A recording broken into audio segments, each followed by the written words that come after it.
तीन काळे सोड आऊयो जनाय बाबू पूजा करब तोर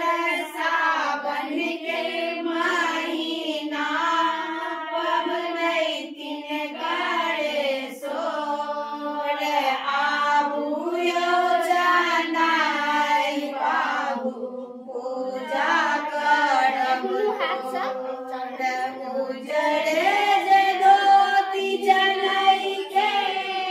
उजड़े जलो उजड़े ज्योति जलाई के उजड़े जलो उजड़े जसोवन जलाई के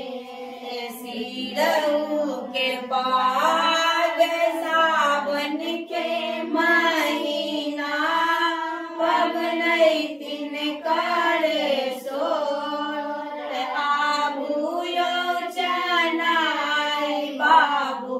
पूजा करब तोर उजड़े जे फूल जनाई के उजड़े नवेद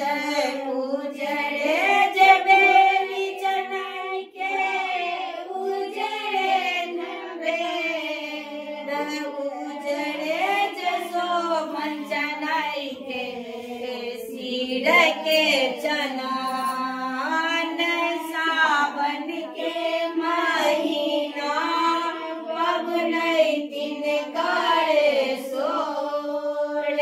आऊयो जनाय बाबू पूजा करब तोर।